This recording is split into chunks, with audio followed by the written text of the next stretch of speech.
Hey guys, welcome to this week's episode of Chewing the Fat. This week, as promised, we have a special guest that Dean's going to interview by the name of David Boyle. Now, David's a strength and conditioning coach with the NRL referees currently. He's also played for South Sydney for 10 years back in the day and also a lecturer at the Australian College of Physical Education. Really nice guy as well. I met David with Dean a few months ago. A lot of great info in this interview, so stick around, watch till the end, and stay tuned for more of these great interviews with some of the consultants to the Simplr Health protocol. Enjoy. Welcome to this episode where I introduce to you one of our expert panel advisors, David Boyle. David Boyle is a strength coach, a former professional athlete, and one of the most highly respected people in his field, at least in this country, but you've also done a lot of work around the world. Welcome, David. Oh, thanks, Dean. It's been a pleasure to come on board, and certainly I like what you're doing with your business, and I think it's got some great morals and integrity, and I just look forward to help if I can help people. Yeah, well, I'm certainly going to need your help. I deal with people, as you know, in the area of nutritional biochemistry, first and foremost, and that's my background. But, people want to handle their health and their weight, but ultimately what they want are other things, like they want to be disciplined, they want to look better, they want to have style, they want to develop some prowess in the kitchen, etc. And one of the key, I think, wants that I've discovered along the way is people want to feel stronger. They want to be fitter, they want to feel stronger, and, to be open and authentic, that's really where my area of expertise falls off pretty dramatically.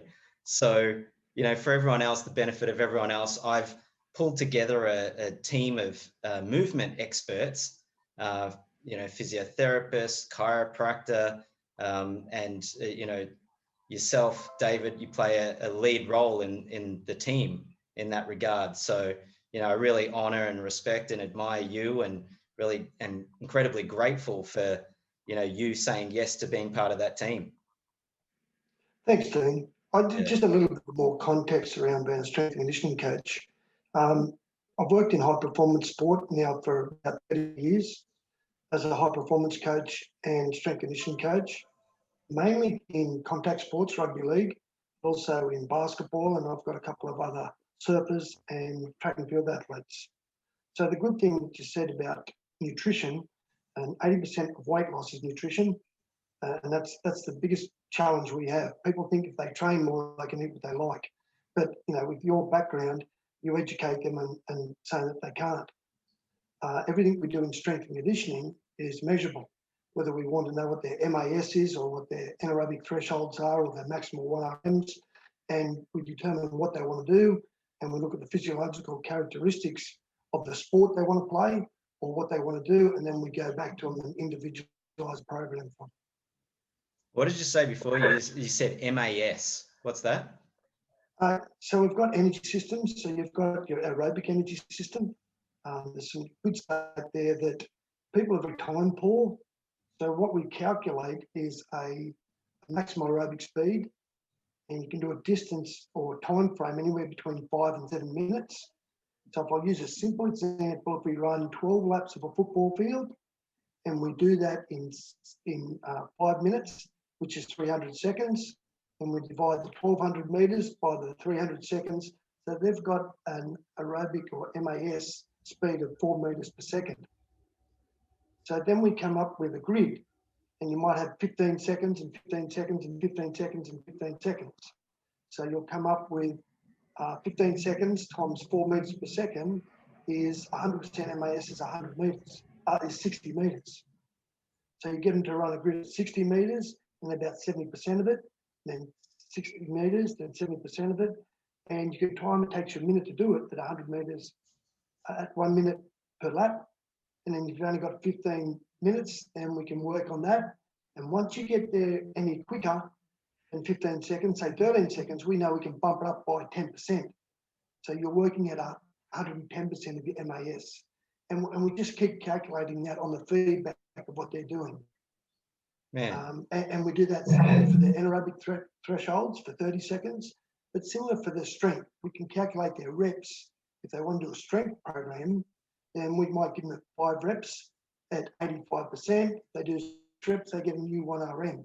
So continuously, we're measuring their output when we apply an external load to it. I love it. It sounds complicated, but it becomes very easy.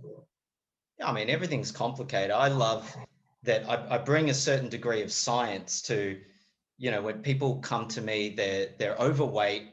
They've probably tried to lose the weight via exercise in the past, and it hasn't worked. And even if they have lost some weight, they've put it all back on again, and usually then some.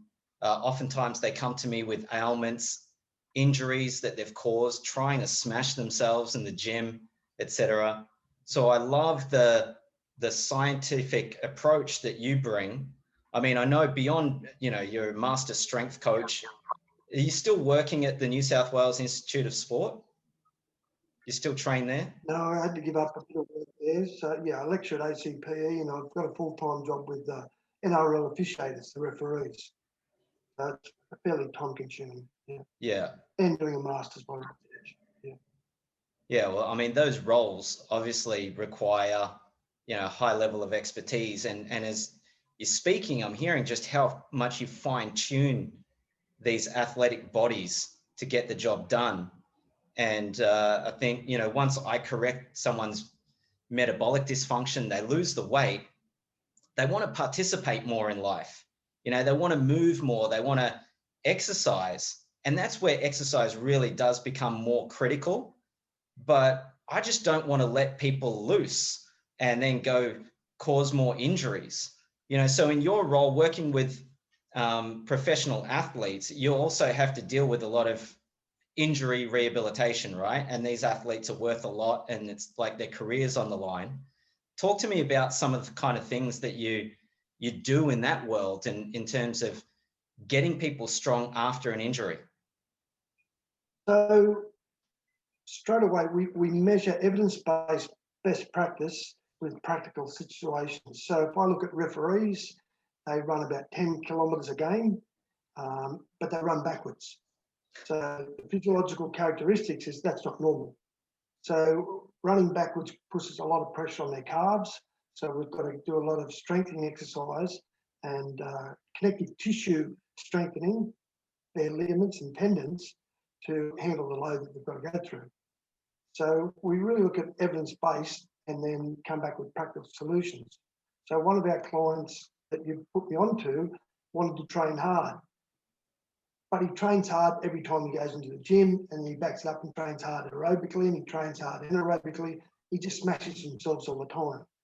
And that's going to cause an injury.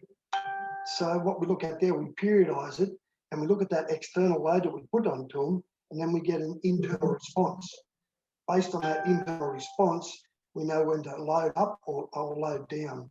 And it's not that hard when you explain to them about working out their MAS, the maximal aerobic speeds, their anaerobic thresholds, also their 1 RMs. Plus, you really need to train smarter, not harder, and identify what their goals are. So some people want to be strong, they want to be fit. So, you know, strong is anaerobic, normally less than, if you look at power lifters, less than 5 reps, and that's anaerobic. And then they want to get aerobically fit. So that's a different energy system, and it's very difficult to try to combine the both.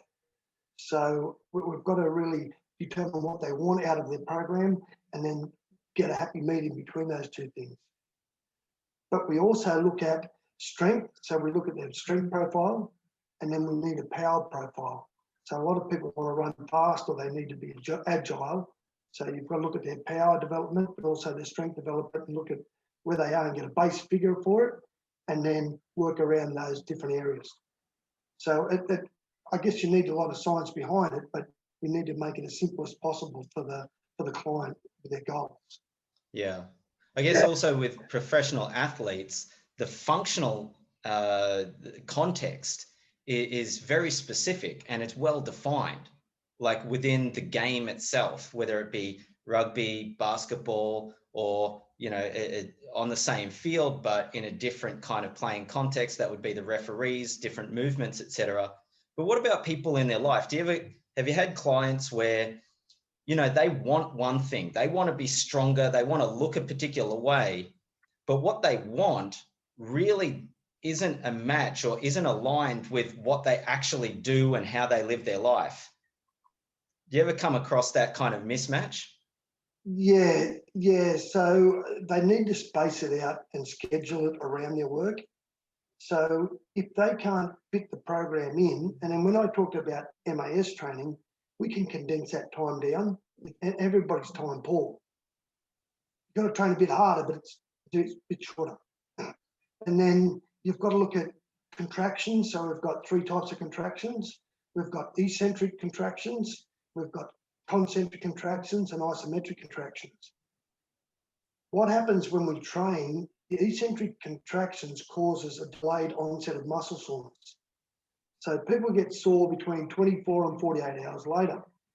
And the soreness is good because they have a catabolic action when they do their lifting. But if they're getting sore and they want to compete and they're sore for the competition or sore for something they want to get done, then they're not training smarter. So there's training principles that we look at that we need to monitor the whole time. So there's a kind of an education process of putting a schedule together. How's it fit in best with your busy life scheme? So if you can't fit 3 weight sessions in, let's just put 2 weight sessions in. And let's put a yoga or Pilates class in somewhere where you're going to get some range of movement and more mobility. Because we got to think of the long-term athletic development, not just there at the moment. And that's our biggest challenge with professional athletes. We've got to get through their minds. It's about long-term athletic development, not now and not yesterday. It's about now and the future. Exactly. I use the example all the time. My clients, they emulate athletes. They want to be like athletes, but truth be told, they're not athletes. They don't burn the kind of calories that an athlete would burn. When I was talking to Thorpe one day and I asked him, how many calories did you have to consume when you were competing at your peak? And it was minimum 6,000 calories a day. And I said to him, Jesus, what was that like? And he said, it was exhausting, just chomping that amount of food down, and I don't think it's appropriate for the ordinary everyday person to train and push their body just in the training sessions when there isn't the context of a game day or a competition. Do you know what I mean? It's like I see people pushing themselves in these workouts for there's no point to it. There's no functional context in which they're training. So I like to work with people and look at their life. It's like, what are you actually up to? What are you out to fulfill on? And then how can we optimize this skin bag to, allow you to fulfill on those commitments? And then working on the body and strengthening then there's a point to it. Otherwise, I just think I see people burning out. I see people smashing themselves in the gym pointlessly and causing injuries. Then we have to deal with those injuries. So how would you recommend how would you coach me to best coach those clients that just want to kind of push themselves in the gym because that's what they see everybody else doing and it's not appropriate for them or their body yet? Well, they can do it. I think you've got to strip them back and get their technique going. The whole concept of the strength and conditioning program is to strengthen the muscles to support the joints. Unfortunately, a lot of people use their joints in the movement, and we're putting shearing forces through our back or shearing forces through our knees or using the wrong muscles in the shoulders. We're using accessory muscles or stabilizers of muscles as prime movers, and they're not built for that. So we've got to strip them back into a functional movement screen and then make sure they're turning on the right muscles that are required for those movements. And that's our biggest problem. Is the technique. People haven't mastered moving yet. Yeah. Exactly. And normally if they get good technique, they become more efficient.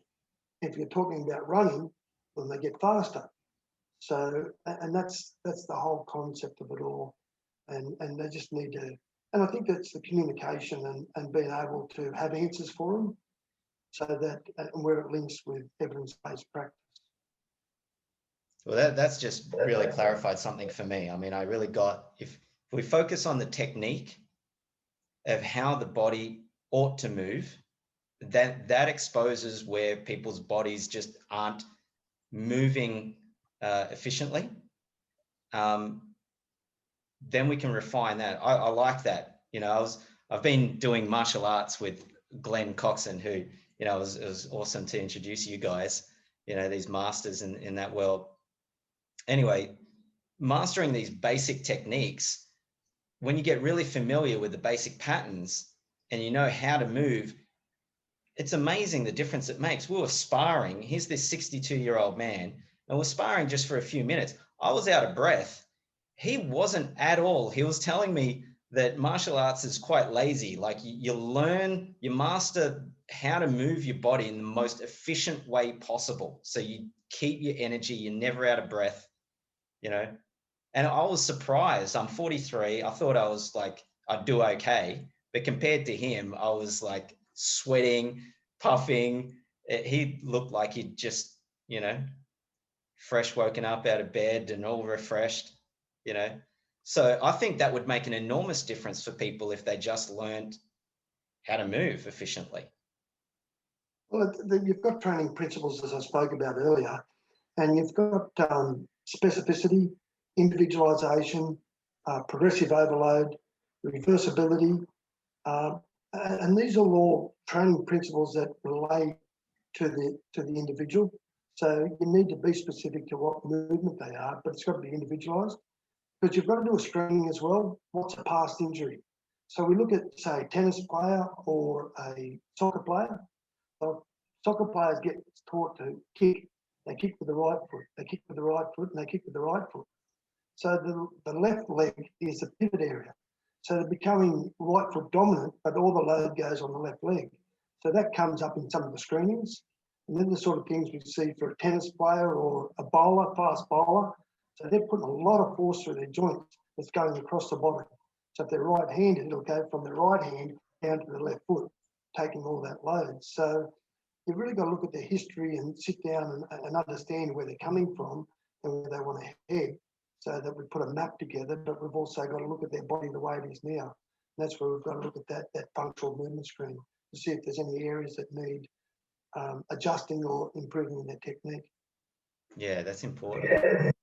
It's good. I was just thinking then, if you're working a job, you might be in your 40s and you're wondering, how did I end up with this kind of imbalance in my body? And then to look back in their younger years when they may have played a lot of a particular sport, it's that movement and that training way back then that never got corrected, that is now impacting them decades later. So we can correct that, right?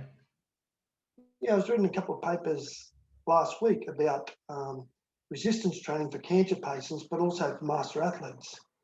And it slows down the onslaught of osteoporosis, but also aerobic exercises become good too, because it actually keeps working and keeps the muscle tone there as well. So there's a lot of studies that are really in favour of master and older athletes starting to do some more training, both resistance and aerobic. Yeah. It helps me because I'm another 20 years on top of you. Mate, not when you look at our bodies. I was saying to Trevor the other day, man, you see David Boyle's body. I want a body like that when I'm 60. I want a body like that now, you know? So you're very lucky that I've always had someone to train with. I normally pick an athlete to train with. So, and that's been fun, keeps you honest too. Then you slow up you start eating smarter and training smarter, and that's really benefiting. I love surfing. So to surf better, I had to drop weight. And, that's been great too. I've been able to drop 13 kilos and still lifting competitively, but moving a lot better and paying more attention to my mobility and functional side of things. Yeah. I've got a client who's just recently dropped about 22% of his total body mass. And what he's thrilled about now is he can get on the surfboard. Whereas before he said, I was just too heavy for my board and I just couldn't surf. So now he's back out on the water surfing. It's great.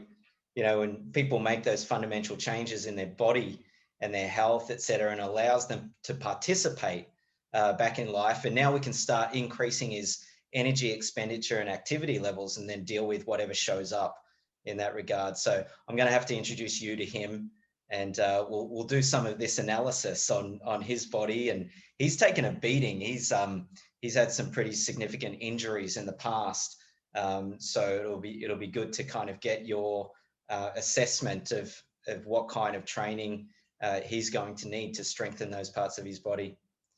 But tell me about your professional sporting career. You started off in rugby.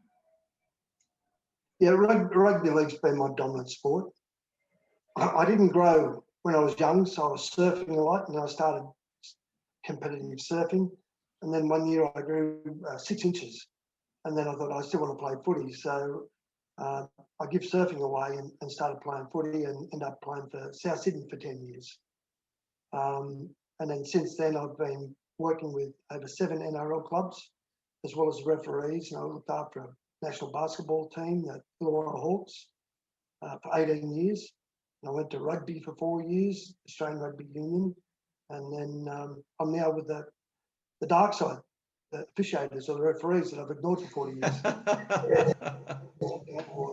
I think I added up 43 operations, so shoulders, knees, nose, 13 knee operations. The last 2 are replacements. So I've been really fortunate that I've chosen a good profession, that I'm still really mobile, and I'm rowing in a George Bass into the end of next year, rowing tomorrow down at Gerringong in a surf carnival. So I've just been blessed. I've been so fortunate. That's amazing. So given what you know now, because I know you're a lecturer at the Australian College of Physical Education, you're doing a postgraduate studies, you're looking at neuro, and this is what fascinates me, is it the neuroperception and sports performance? Is that right? Yeah, so it's neuromuscular and perceptual fatigue, objective data versus subjective data, and then how do NRL coaches and high performance managers interpret that information and make decisions on player ability. So a good example is Cooper Cronk 2 years ago played a grand final in the NRL with a broken shoulder blade. Now, objectively, pathologically, you would never play him, but he's that valuable to the team that the coach picked him in the team. And there's other players that they're not strong, they're lazy, they're not fast, they're not fit, but they'll be the first one they pick. So, yeah, so it's going to be an interesting interview with the coaches, how they make their decisions and how much sports science that they use and how much of it they pay attention to. So there's a lot of data that, you know, we're going to look at, interpret stuff and see what we come up with. And with all your injuries, looking back now on your playing career, given what you know now, how would you have done things differently? If you were your coach when you were younger as a professional athlete, how would you have, what different strategies might you have implemented for you? It's made me a better coach. So we coached, when we played at South Sydney, we'd do 14K time trials on the pavements. So, you know, we're 15 stone then, and then we're running competitively for over an hour. And then that probably hasn't contributed to my knees, but it's not a way, it's just a way not to go in the future. So I care very much about our athletes, and if they get injured, I take it personally. So is it worthwhile injuring someone? Say we're looking at speed, high forces are generated running fast. So if someone's saying that I'm putting up a bit sore, is it worthwhile straining a hamstring? They could be out anywhere from 2 to 6 weeks.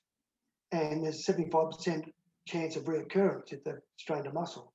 So they're the sort of things when you weigh it all up, how you're going to make your decision whether you want them to train or not. So is it worthwhile having them out for 6 weeks and then they've got to recondition, which will be another 4 weeks, so they're out for 10 weeks. So, you know, it's really that athlete-coach relationship you've got to build on and really have that good understanding. And they need to trust you because they put a lot of faith in us. And I think that's a whole thing. And they put a lot of faith in you. And you've really got to make the client or the athlete feel confident in your decision making. Mm. You've got to have some knowledge, you've got to have some integrity, you've got to have empathy, but you also got to have a sense of humour, and it's a real mix. I think the more experience you get, the better you're at it. If you've got that constant learning philosophy. So, at 61, I'm still learning, and I want to learn more, and I want to be a better coach. So I think the sky's the limit. I'm just going to keep going. Yeah, it's amazing. I remember coming to you. I don't know if you remember this conversation. We were sitting outside a cafe, and I said, "You coach a lot of young boys." I said, "This is what I'm dealing with my my son, who at that time I think he would have been 12, something like that." And I shared with you what I was dealing with, the disconnect with my son, etc. And you asked a really simple question, which kind of put me on my backside. You said, "When he's with you, what does he see you doing? Like, what does he actually observe me do?" And I had to think about it. I was like, man, probably complaining a lot, running around, cleaning, driving. Like it made me really present to the fact that I wasn't present with him. I was doing everything else around him. And that's what he was saying and complaining about it. And that's what he was observing me doing. And then I kind of got responsible for the same way of being and acting was showing up in his behavior. That's what he was observing from me, so thank you for that bit of coaching. But it's pertinent, particularly for parents and for those that are around kids. It's like, or if you're in a position of authority and people are trusting you, you've got to act appropriate to who you are in their eyes. So, yeah, really good point there, Dean. Body language is 55% communication. Research tells us that. So when someone walks in the room, they're watching and they're making an opinion on you within the first 30 seconds. So, yeah, and that's our kids too. Well, this is where the strengthening part really makes sense because, if you think about people are always complaining about everything. You just have to kind of eavesdrop any conversation in the pub on a Friday afternoon. You'll hear people complaining about their workplace, their manager, everything, right? Their spouse, whatever friend that isn't there. That's what they're bitching and complaining about. But complaints show up in people's posture and their body as well. And you see it. It's just like how people hold themselves. There's like a complaint there. And for people to correct their structure and their posture, it's like a lot of those complaints, you got to let them go. You got to deal with it. You see structural complaints. I've coached people who are always, their shoulders are always like this, and they've always got neck and shoulder problems, and they can never make a decision. And when you ask them a question, they're always like, I don't know. They doubt themselves so much. Their shoulders come up like this. So they've got to ontologically, they've got to let go of whatever that doubt is as well, just to relax even. So 100%. Yeah. You see athletes, do you ever see them looking like that, preparing for a game? Right. They're confident. They want to get out there. And successful people, the Tony Robbins of the world, and they're out there standing up, and presidents and things like that.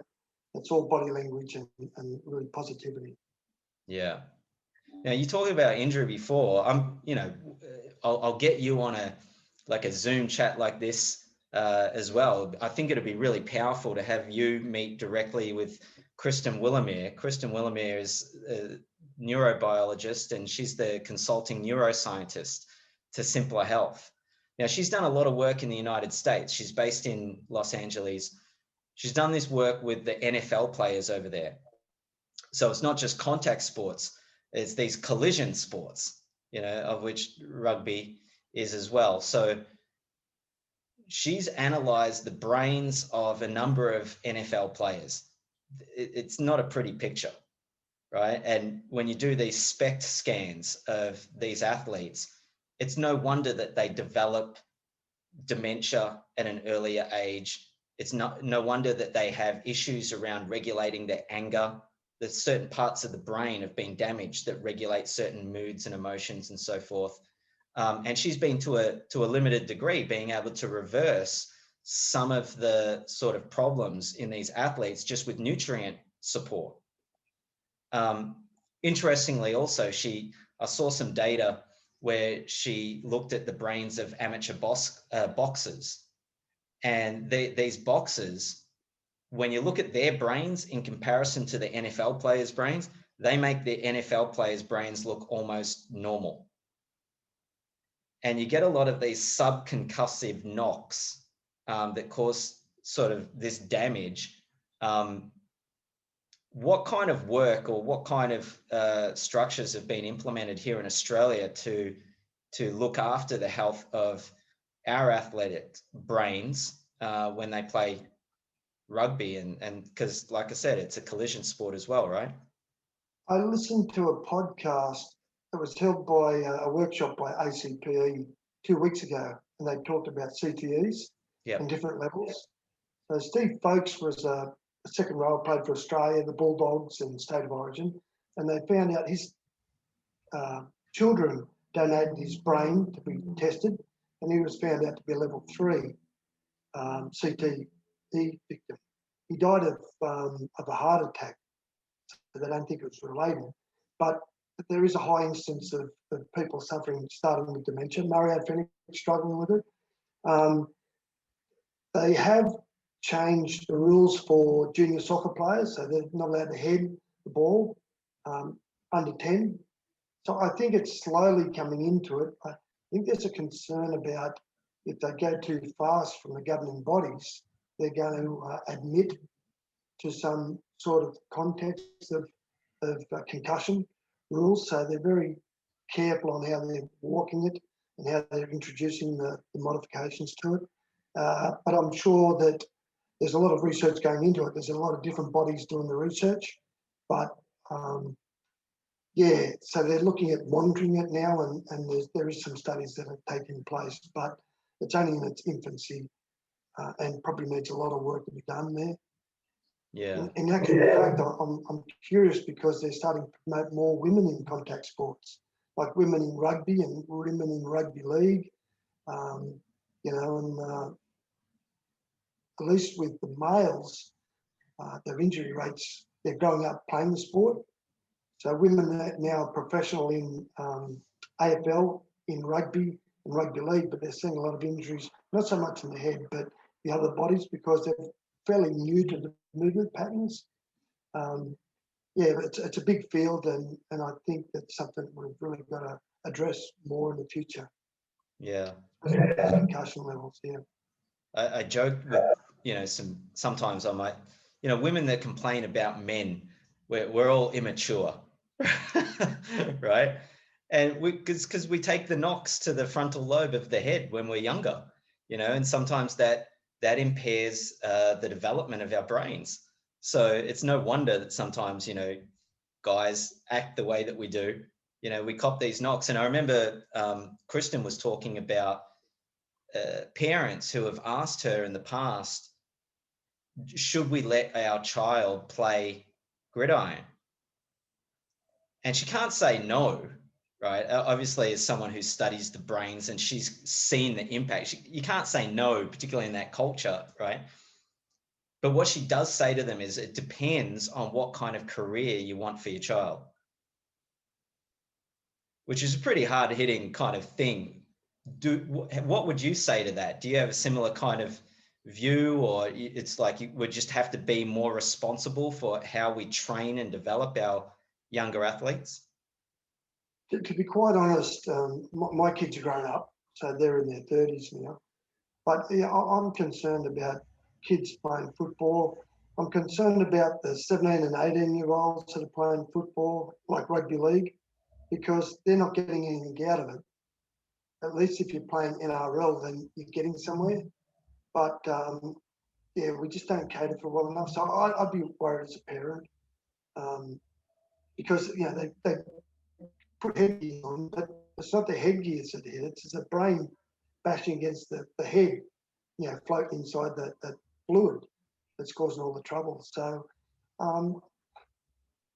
I guess, better technique, because they've actually said that they're going to restrict the time. I remember now, they're going to restrict the time, talking about restricting the time of contact at training.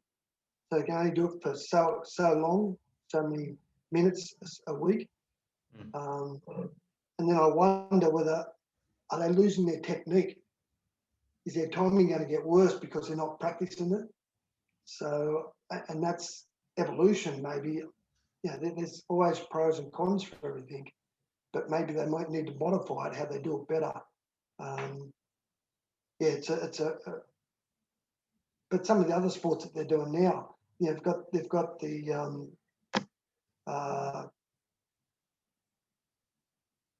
CrossFit stuff, you know, where they're smashing each other, and they've got those games that they have on TV. Yes, they're all things that are super adventures, but you know, are we really ready for them? Yeah. So, and then you can have a car accident. So there's so many different things out there. And kickboxing, yeah, it's crazy. Yeah. I mean, but there's other benefits, obviously, you know, with competitive sport and the games and teamwork and, you know, the effort that one puts in, the discipline, the training, etc. So we've got to keep the spirit of it alive somehow, but do it in a way that protects, you know, people's health and longevity long term, because we're living longer. People aren't dying of heart attacks at 45 anymore. It's like, you know, you might have a heart attack younger, and people do. The problem is they don't die, you know, so the quality of life is impacted, and then we're living longer, and, you know, dementia, it won't be long before dementia will overtake heart disease as the leading cause of death in this country. And the earlier onset of dementia is it's really creeping up on us. So head injuries obviously are a major contributor to that earlier onset of these types of degenerative neurological disorders. So, you know, it's going to have a huge burden on the younger generation, who are going to have to look after us, you know, when we're dealing with all these issues. So, and will they look after us? Well, maybe they'll go, you know what, you get what you deserve. Yeah, just leave me your house and your money. Exactly. Mate, so look, before we go, I wanted to ask you, like, someone's interested in getting stronger. They want to improve their fitness. Where the heck, if you're going to be smart about it, where should people start? I think they've got to get a coach, take them through somewhere, just some common sense stuff. So people want to lose weight, so they start exercising, they start running. But the extra weight's putting a lot of load, 9.8 meters per second, right through to their feet. And that's putting a lot of stress on all their joints. So, you know, where do they start? You know, weightless water, but a lot of people don't swim. So they really need to talk to someone that can give them the right advice. And diet, 80% of weight loss is diet. So I think that's a big area where people are doing things. And then, try to get on with someone that cares, that knows what to do properly, can measure everything. That's my personal opinion. And I think there's people out there, like there's gyms at every corner now and one in between. So you've just got to find a good one. You've got to feel comfortable when you're talking to them, and they've got to know what they're talking about. And if they don't make it simple for you to understand, you better knock on someone else's door, because there's no quick fix either. Yeah, well, we're going to be working closely together to put together some programs to better support the Simplr Health members and clients and so forth, particularly as exercise becomes more critical to their health and well-being. Have a 4-phased approach, and when people correct their metabolic dysfunction, they've lost the weight, their biochemistry is improved, now their body can recover from the exercise. And that's the other thing. I think we'll do another chat like this. I want to talk to you about exercise, not just the performance aspect, but also the recovery. And I don't think people kind of invest themselves enough in recovering from their bouts of physical exertion, whether it be a gym session or they try running, etc. There's so many ways now. I think that the science has really expanded dramatically on how we can better recover from extreme performance in particular, that will support us long term and further prevent injuries as well. So I think we should if you don't mind, let's do another session on that. Another time. I think that'll be fascinating for people. Which brings me to, I think it'd be great to introduce you also to Eric Hansen, who's a neuro-rehabilitative chiropractor. So in his clinic, he has all the cool biohacking stuff like the cryo tank and the hyperbaric chamber. And he's even done some laser therapy straight into my brain, which was cool. We did a quantitative electroencephalography which measures your brain activity. And there are areas in my brain which are, overactive, which doesn't surprise me. And then there are areas of my brain which are underactive. And, I'm kind of like, how do we stimulate those parts of the brain to wake them up again? He's like, oh, we could hit them with some laser. So we call it photobiomodulation therapy. And that was amazing to get the before and after sort of brain scans done and see the difference that happens over a relatively short period of time too. So it'll be good to get you and him on another chat as well. So Yeah, David, just really anything you want to share or say before, we end up in the chat? Just one thing that I've noticed about Simplr Health is we educate people to live healthier lives. And I think, the story is, if I tell you to do something, you won't learn anything. If I show you something, you'll get better at it. If I involve in the decision making, then we're going to get some real apples out of it. So yeah, the education process is really, really important and critical. Love that. Great talk. Yeah, likewise, mate. We'll speak again soon. Okay. Take care, man. Take care. Bye-bye. Bye-bye.